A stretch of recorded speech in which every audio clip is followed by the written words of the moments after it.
Here because we have, siyempre naririnig namin lahat ng mga problema na nangyari dito sa pagsara o sa paglimit ng traffic dito sa San Juanico Bridge. Kaya nakausap na namin yung mga driver ng mga ibang truck. Ang ginagawa namin ay ang kapalit itong Roro na ganito. Ito pang 30 na truck. May dadating na pang 40 trucks, meron pang 50 trucks. Tapos itong rampang ito, dodoblehin natin, lalagay pa tayo doon ng isa pa para double, mga 500 trucks a day. Tapos mag-umpisa na tayo ng night navigation. Ibig sabihin, kahit gabi, pwedeng tumawid. So, that's our way of trying to mitigate the problem.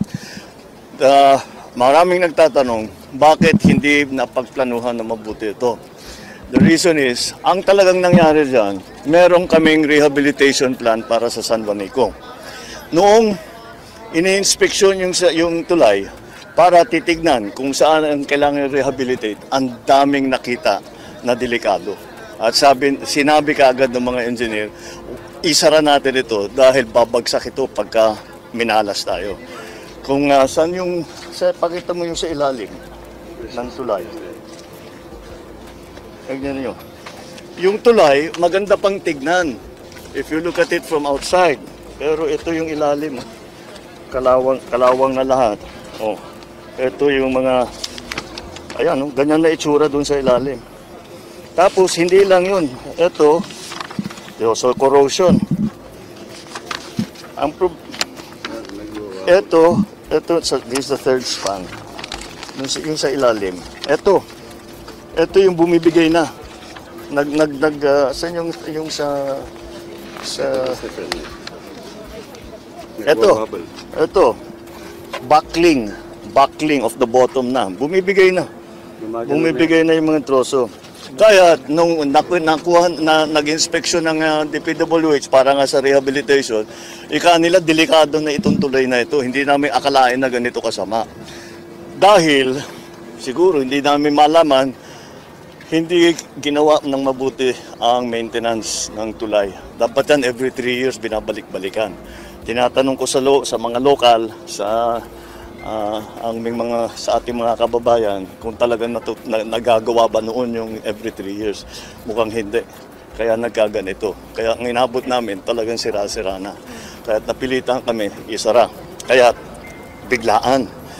Ngayon na alam natin ang problema, lahat ng maaaring gawin, kagaya na itong mga barko, mga Roro, tapos meron kami mga iniisip na baka yung traffic sa San Juanico, basta papalitan natin yung mga sistema para mas mabilis. Nakausap namin yung isang driver ng truck. Ang reklamo naman nila, ang dala nila, gulay. Nag-aantay sila rito 3-4 na araw. Siyempre, alam mo na, hindi naman refrigerated van yan. Kaya wala, nasisira yung kanilang produkto. Kaya yun, gagawa kami ng sistema para mauna yung mga perishable goods. Those are the mitigating factors that we are trying to undertake para naman kahit papano. Tacloban is such a center of commerce. Ang daming naapektuhan dahil dito. Kaya madali ko na naman ng Public Works na magsabi sa atin kung ano ang maaari na masabi natin na schedule. What are you saying about the different spans? Mr. President, I think we will be able to increase gradually yung load limits until before December, gradually kukumpunin na natin yung mga 3-tonner na segments and then increase it to 4 tons, 5 tons, and then eventually matapos namin before December, magkakaroon na tayo ng about 12 tons load limit. So pwede na po yung mga bus, pwede na rin yung mga mini trucks na pwede na kumakarga ng mga perishable goods and everything para dito na sila dadaan. Yung full completion po kailan? Yung retrofitting. The entire bridge to be back to normal? The entire bridge is actually, unfortunately, inaantay na natin yung new bridge. The new bridge that will be constructed the new bridge. we will work on this, and as I said, the sections, it will be a gradual process. Depends on the traffic. But kaya in 1 year? Kaya, Mr. President. Narinig nyo na yung ni Sec Mami. Mr. President, meron po bang mananagot dun sa hindi 3 months, every 3 months na i-inspect? Kayo mga journalists, hanapin ninyo. Sige kayo, investigative journal. Wala pa kami nun eh.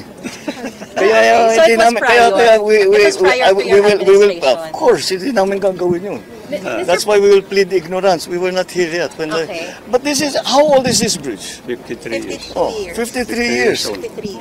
53. Siguro nung panahon pa ng father ko, maayos yung maintenance. O nasa DPWH na si Sec Manny nun. Maayos ang, pero after 86 yata, mukhang hindi na nagalaw. Sir, under declaration ngayon ng Eastern Visayas, any specific orders sa mga concerned agencies? Sa mga? Sa mga concerned agencies natin dito, sir? Well, we already, yes, that's right. We declared the calamity so that we can bring in additional funding, we can bring additional services. Magkakaroon na ng convergence ng mga iba't ibang department, iba't ibang agency.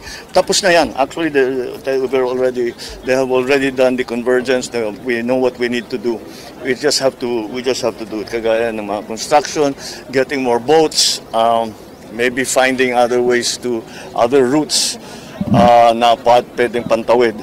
Kalbayog is one of the other ones, pero malayo na. So we'll see. Baka meron pang mahanap.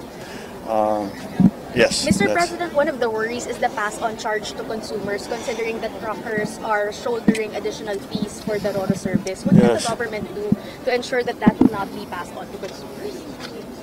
The price fees, Well, we'll have to talk to but it is unfortunately I know, especially if it is a national entity. I don't think that will happen. However, the smaller ones, I don't know how that will work. But inevitably, the transportation costs are going to go up. Somebody has to pay for that. So I don't know if it will be shouldered by. What can the government do? We can provide some assistance. We certainly can provide some assistance, but we cannot cover all of the price increase. I mean, that's just what happened because of the condition of the bridge. So If the condition of the bridge had been properly maintained in these last 50 plus years, we would not be having this conversation. Sir, ano pa po yung ibang na-mention ng truckers? I understand you spoke with them. Ano pa po yung na-raise nilang concerns? And Well, basically, they wait. Nag-aantay sila dito ng 3, 4, 5 days. So, sa kanila, personally, siyempre, mahirap para sa kanila. Saan sila natutulog, saan sila maliligo, saan sila kakain, etc.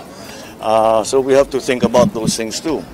But talaga, they're just saying, please make sure that as quickly as possible maibalik sa normal.